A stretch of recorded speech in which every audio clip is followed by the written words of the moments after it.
जल्दी से हज 2027 में शामिल हो जाएं। 3,20,000 लोगों ने पार्टिसिपेट कर लिया है, मतलब रजिस्ट्रेशन करवा ली हुई है, जिनमें से बड़ी तादाद में 2027 में लोग हज पे जाने के लिए तैयार हैं। उसके बाद 28, 29 और 30 के लिए भी रजिस्ट्रेशन हो चुकी है। मुकम्मल तौर पर रजिस्ट्रेशन फ्री है, और आप सरकारी या प्राइवेट हज करना चाहते हैं तो आप रजिस्ट्रेशन करवा सकते हैं। अभी भी रजिस्ट्रेशन ओपन है, घर बैठे करवाएं, किसी भी ट्रैवल एजेंट से करवाएं, किसी बैंकर से करवाएं।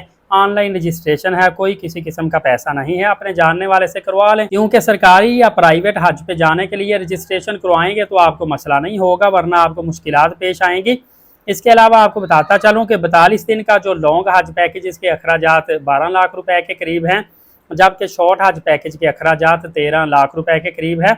शॉर्ट हज 18 से 22 दिन का होता है, लॉन्ग हज 38 से 42 दिन का होता है। इसी तरह अगर आप अलग से कमरा लेते हैं, डबल या ट्रिपल कमरे के इजाफी चार्जेस होंगे, और 2 किस्तों में आपको टोटल रकम अदा करना पड़ेगी। पहली किस्त में आपको 55% रकम पे करना पड़ेगी, जबकि दूसरी किस्त में 45% आपको अदा करना पड़ेगा। और इसके अलावा अगर आप 4 साल किस्तों पे हज करना चाहते हैं तो आप हज सेविंग अकाउंट ओपन करवा सकते हैं, और अपनी मर्जी से जितनी चाहे रकम डिपॉजिट करवाते जाएं। जिस साल आपने हज पे जाना हुआ उस वक़्त की हज की जो कुल रकम होगी, अगर वो आपके अकाउंट में सेव हो चुकी होगी तो आप उस वक़्त हज पे जा सकते हैं। लेकिन उसके लिए रजिस्ट्रेशन हर साल भी आपको उम्मीद है कि मौका मिलेगा। अगर आपने ऑलरेडी 1 टाइम रजिस्ट्रेशन करवाई हुई तो फिर भी आपको दोबारा रजिस्ट्रेशन की ज़रूरत नहीं पड़ेगी। इस साल हज का कोटा 1,80,000 हुज्जाज कराम पर मुश्तमिल है।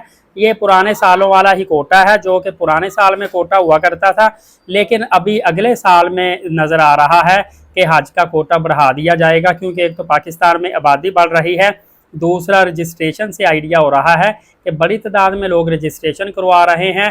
तकरीबन इस साल अगर देखा जाए तो 2.25 लाख के करीब 2027 के लिए हज की रजिस्ट्रेशन हुई है, बाकी दूसरे सालों के लिए हुई है। तो इस मुनासबत से अगर लोग भी ज़्यादा तादाद में एप्लीकेशंस देते हैं, सरकारी और प्राइवेट कोटा फुल हो जाता है, उसके बावजूद लोग ट्राई करते हैं, तो इसका मतलब है कि पाकिस्तानियों के लिए हज का कोटा नेक्स्ट ईयर्स में बढ़ाया जा सकता है। इसके अलावा डी कैटेगरी को ख़त्म कर दिया जा रहा है, सऊदी अरब की जानिब से ऐलान हो चुका है। ए बी सी कैटेगरी आएगी, जिसमें आपको इजाफी फैसिलिटीज़ मिलेगी, और इजाफी फैसिलिटीज़ मिलेगी तो डेफिनेटली इजाफी रकम भी आपको देनी पड़ती है। वैसे भी हर साल 50,000 से 80,000 रुपये का पाकिस्तान में हज का इजाफा होता है, और कुछ इजाफा महंगाई की वजह से हो जाता है, कुछ साल के बाद समझ लें कि वैसे इजाफा होता है, और कुछ ये जंग की वजह से, इकोनॉमी हालात की वजह से इजाफा हो जाता है। तो फ्रेंड्स, मेरी दुआ है कि अल्लाह ताला आपको भी 2030 से पहले पहले हज बैतुल्लाह की सादत नसीब फरमाए, आमीन लाजमी लिख दीजिएगा।